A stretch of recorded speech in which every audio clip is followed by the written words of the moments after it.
Les mangas est un véritable phénomène au pays du soleil levant comme en France, avec des millions d'exemplaires vendus chaque année. Célèbre bande dessinée japonaise, les mangas se présentent sous la forme d'un roman illustré avec un style graphique unique en son genre. Bien que le premier manga tel que l'on connaît date de 1902, l'histoire du manga trouve son origine au XIIIe siècle. Popularisé par Hokusai, le légendaire maître de l'estampe, La grande vague de Kanagawa. C'est une estampe japonaise que vous connaissez sans aucun doute. Elle est à l'origine de la vague de Claudel. On la retrouve sur la couverture de La mer de Debussy.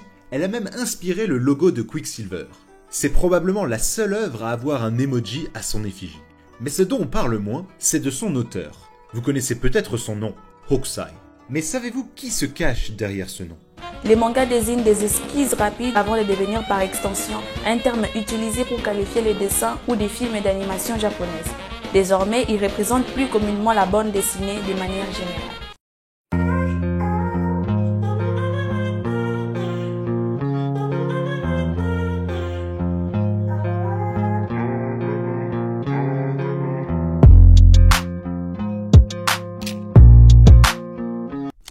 C'est pour les enfants. T'as pas honte de regarder les mangas à ton âge? Oh, tu regardes les mangas jusqu'à cet âge aussi, tu vois moins une retardée mentale, hein, toi. Et en plus, t'es une fille, tu regardes les mangas, t'as même pas honte. Hello les bestofando, bienvenue à vous sur cette nouvelle vidéo. Aujourd'hui nous allons casser ces idées reçues comme quoi les animés c'est pour les gamins, les animés c'est pour les enfants, c'est pour les retardés mentales. On va tout casser ça et j'espère, en tout cas j'ai hâte de voir qu'après cette vidéo, les gens vont reformuler leur manière de penser par rapport aux animés, par rapport aux mangas. Et ils vont enfin comprendre que les animés c'est tout sauf pour les retardés mentales. Pour ceux qui sont nouveaux sur la chaîne, ici c'est la chaîne de Mamie Tsunade, on parle notamment des animés, de mangas, de webtoon aussi. N'oublie pas la rengaine, comme on a l'habitude de le faire, lâche un petit pouce bleu, abonne-toi et commente à la fin de cette vidéo. Et j'ai hâte de voir aussi ce que vous allez me dire, vos feedbacks par rapport à ça. Et je vous laisse avec la suite de cette vidéo. Et nous passons directement à la première raison qui est que les mangas cultivent. Oui, vous avez bien entendu, contrairement aux idées reçues, les mangas cultivent. Pour illustrer cette affirmation, je vais parler du légendaire Senseiya, le chevalier du Zodiaque.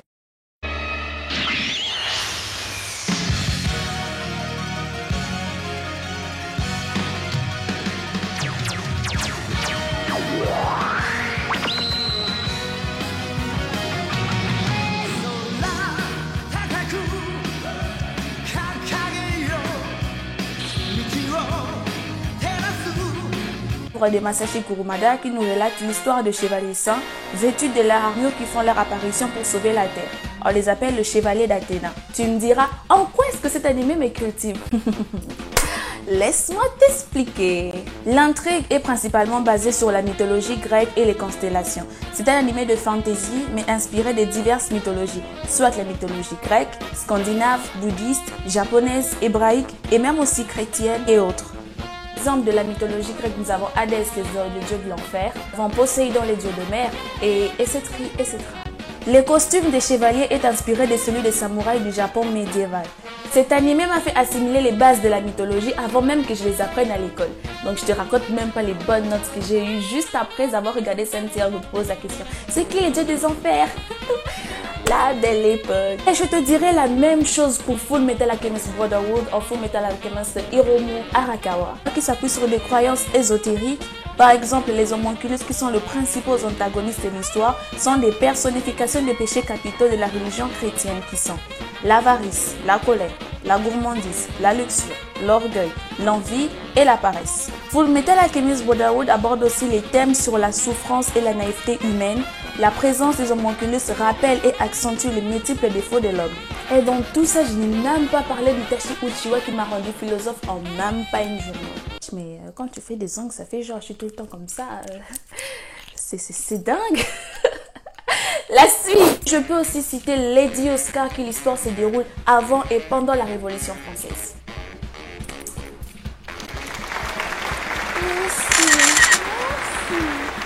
Et là, nous allons passer vers la deuxième raison qui, les mangas préparent aux réalités de la vie. Après, tu vas me dire, quoi? Mais qu'est-ce que tu racontes? Calme-toi, bro. J'arrive. T'inquiète, serre la ceinture. J'y arrive. Il n'y a pas que des histoires de robots et de monstres. Certaines histoires dans les animés sont des histoires qui peuvent vous arriver le jour au lendemain. Comme par exemple, tu dors, tu te réveilles, tu vois un tidon devant ta fenêtre. Non, ça c'est faux, t'inquiète, ça n'arrivera jamais. Mais il y a des histoires parfois heureuses ou parfois tristes à nous faire pleurer. Des histoires d'amour plus tristes que Titanic ou Roméo et Juliette. Des histoires dramatiques comme celle de Princesse Sarah qui montrent que dans la vie, notre condition sociale peut changer du jour au lendemain. Des histoires comme celle de Your Lie in April ou encore celle de Onizuka qui montre les difficiles relations entre professeurs et élèves, du rôle important qui joue l'amitié dans les relations humaines et surtout qu'on ne doit jamais juger quelqu'un à son apparence ou à son passé.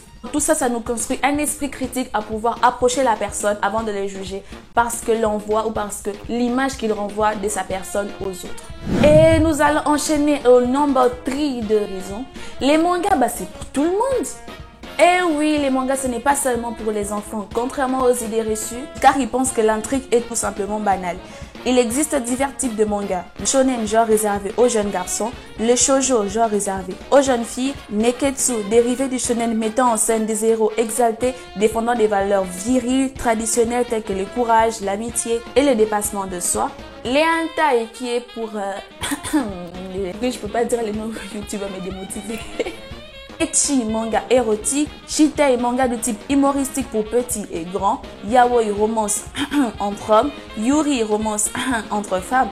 Et puis nous allons continuer par les seinen, un manga plus sombre, plus gore et difficile à cerner. Et en parallèle, nous avons les josei pour les jeunes femmes, pour les femmes adultes ensemble. Petit, tout comme grand, tu trouveras forcément ton genre préféré et sans compter qu'il y a différents thèmes aussi. Slice of life, thriller, science-fiction, comédie, drame, action, sport, harem, amour, aventure, histoire, cuisine, danse, chant et autres.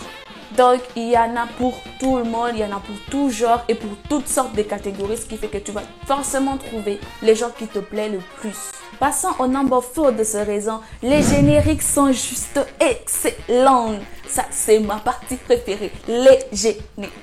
Les génériques, c'est ce qui nous donne un débriefing sur l'anime.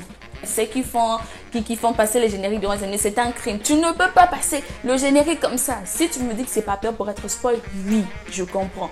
Mais tu peux pas passer ça, c'est un crime. C'est ce qui te donne l'aperçu même de ce qui sera l'animé. Tu ne peux pas l'enlever. Personnellement, je n'enlève jamais. Les génériques sont soit en anglais,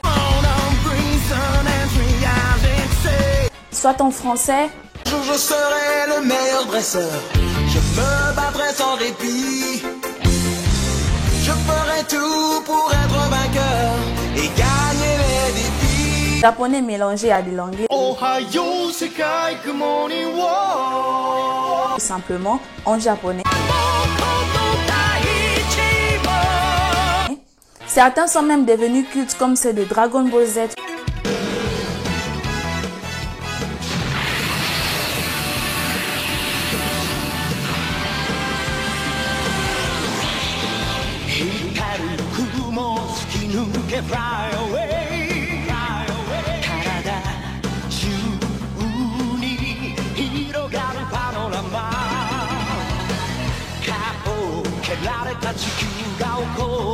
Ou encore le Ken survivant.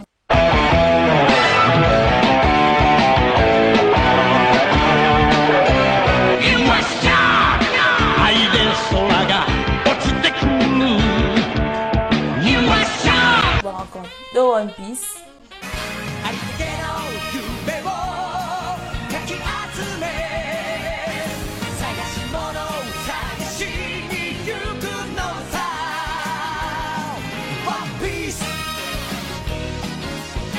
Franchement, pour les personnes qui sont plus longtemps dans les animes, tu t'es jamais ambiancé devant les génériques de l'anime préféré. Comment tu peux pas t'ambiancer devant ça?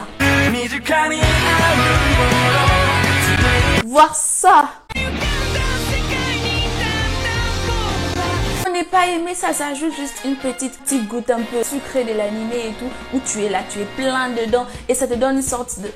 c'est juste un beau feeling en fait de découvrir l'histoire, les persos, les chara-design, l'univers, les OST. Oh my god, c'est un monde de...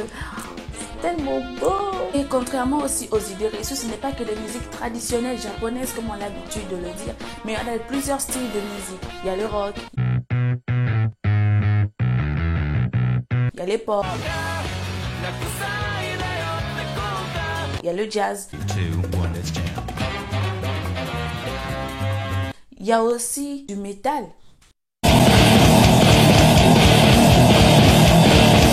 Donc, tu trouveras forcément une musique qui te plaira. Il y en a tellement de musique parce que dans chaque anime, il y a au moins plusieurs saisons, plusieurs épisodes qui peuvent varier même jusqu'à dans les 200. Et qu'est-ce qui fait que dans ces 200 épisodes, il y a énormément de génériques, de fois même 13 génériques, des openings, des endings, des chara design, tout ça, c'est juste merveilleux. Donc les génériques, c'est vraiment la partie immergente de l'iceberg qui montre en fait l'aperçu de l'anime avant même que tu puisses tamer le premier épisode. Et voilà, il y a énormément de choses à dire et je n'ai même pas encore parlé de comédienne de doublage de passage.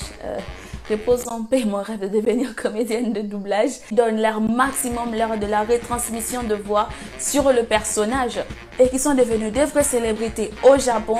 On voit par exemple la voix de Goku qui est une vieille dame et toujours aussi passionnée.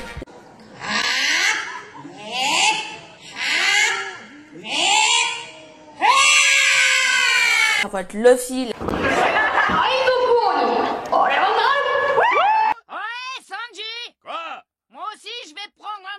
La voix de Naruto. Dis donc, Sasuke, tu crois qu'il y a des ramen par ici? Naruto, arrête de me casser les pieds avec tes nouilles. Ouais, mais attends, moi j'ai faim, j'ai le ventre qui gargouille là, t'entends pas? On va pas s'arrêter à chaque stand, Naruto, s'il te plaît, suis-moi maintenant. Regarde là, t'as vu? Quelle jolie fille! La voix de tous nos persos préférés et qui nous renvoie plein d'émotions, de savoir encore le plein des cris, des douleurs qui nous parcourent de frissons, depuis les chines jusqu'aux talons.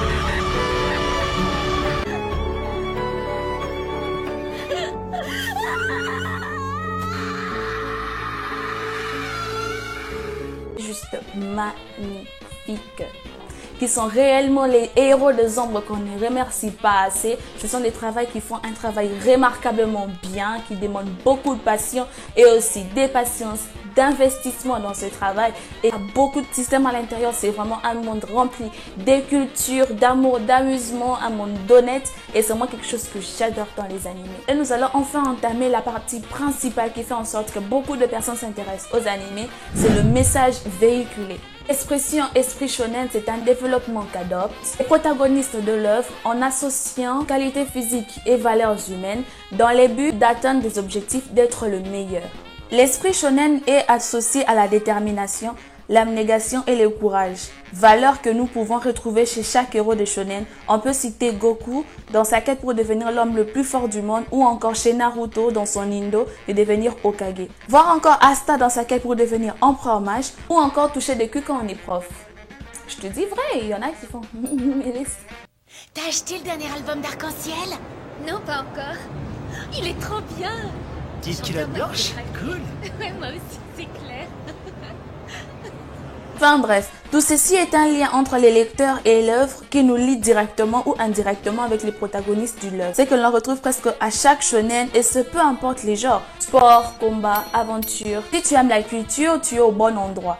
Les animés nous apprennent beaucoup de choses sur la vie quotidienne. Au-delà du divertissement qu'ils offrent, les mangas nous permettent un développement personnel. Ils nous apprennent à avoir un rêve et à tout donner pour réaliser ses rêves. Il nous instruit à être ambitieux dans la vie et surtout de ne jamais abandonner. Certains mangas nous enseignent à bien choisir nos amis, nos nakamas, nos collaborateurs, à savoir construire son équipe et à faire confiance à celui qui les mérite. Beaucoup de personnages dans les animés ont un rôle exemplaire qui est un vrai modèle à suivre. Le pervers narcissique, non, pas le moins du monde. Je n'ai même pas aussi parlé de certains répliques d'animés qui peuvent devenir même cultes. On a par exemple celui de Levi. Oi, oi, oi, mate, mate. Oi, oi, oi, oi, mate, mate. Encore celui de Sukuna. Ore wa gambare, gambare. Hora, gambare, gambare. De Yoaimo de Gojo. Yoaimo. Et ça, c'est plus particulièrement pour ceux qui regardent les animés en VO STFR, qui signifie en japonais sous-titré. et les autres regardent en VF. Même pour nous les GOATs, pour nous les anciens, même si on ne peut pas faire les anciens, mais bon. Pour nous les anciens, on regarde les animés en VSTFR sous-titré et ça renvoie plus d'émotions facilement. Nous avons tous déjà essayé de rentrer un Rasengan sur le ventre d'un ami, ou encore un Kamehameha dans notre salon ou sous notre douche. Cette technique emblématique de nos héros préférés qui marque l'action de combat mémorable. Chaque shonen est une leçon de vie qui nous inculque des valeurs et des principes que nous pouvons ou même devons appliquer dans notre vie de tous les jours. Dans My Hero Academia, Izuku Midoriya, un jeune adolescent sans alter nous montre que l'on peut être un héros sans avoir des pouvoirs dès la naissance. Naruto Uzumaki, quant à lui, nous apprend que peu importe de là où nous partons, que les conditions de notre naissance soient chaotiques, que l'on soit rejeté par la société, rien n'est figé et qu'en croyant en nos rêves, nous donnons les moyens d'y arriver, même un raté peut terrasser un génie. Ah, tu avais oublié cette réplique, hein, tu l'avais oublié, que même un raté peut terrasser un génie. Si on tient à son indo qui est une volonté inébranlable de ne jamais abandonner. Senseiya, le chevalier de bronze, nous inculque la valeur de la famille, du travail d'équipe et du sacrifice pour le sien. Un shonen peut soigner de la dépression, peut nous faire relever la tête après une défaite, peut nous faire relativiser d'une rupture si bien sûr on apprend à identifier et apprécier les messages véhiculés durant ces heures. Bref, les mangas c'est l'apprentissage de toute une vie, c'est l'invitation à marquer les abords, à partir à l'aventure, les histoires d'amour les plus belles que même nos rêves semblent rien en comparaison, c'est des moments forts de frissons parcourant le corps dans les scènes de combat, amitié forte et durable qui ne se brise jamais, malgré la séparation et la distance. Tout comme me l'a dit Kaito, peu importe où l'on va, nous serons toujours amis. Oui. Voilà, c'est la fin de cette vidéo. Je n'ai jamais eu autant de plaisir à la faire parce que c'est vraiment quelque chose qui me prenait à cœur. C'est un sujet qui me tenait vraiment à cœur parce que je veux réellement, on est en 2022 et les gens essayent un peu de changer leur manière de penser et ne pas juste dire que le manga c'est pour les enfants alors que ce n'est plus précisément ce que c'était il y a de cela. Peut-être 10 ans, peut-être 20 ans. Maintenant, c'est devenu un vrai phénomène qu'on retrouve maintenant dans les sites comme Netflix. Et qu'il y a de plus en plus de mangas qui se vendent, des millions d'exemplaires qui se vendent chaque année maintenant avec One Piece ou Demon Slayer. Je voulais vraiment mettre en valeur, mettre en lumière tout ce moment, tout ce qui fait qu'on adore les animés et que les autres aussi comprennent que ce n'est pas seulement pour les enfants. Si tu as aimé cette vidéo, je t'invite à liker la vidéo, à activer la cloche, aussi à t'abonner pour me soutenir dans cette chaîne et aussi j'aimerais voir ton commentaire, c'est ce qui fait quel est ton shonen préféré. Je réponds à tous les commentaires. Merci à vous, prenez soin de vous. Sayonara les amis, bye bye.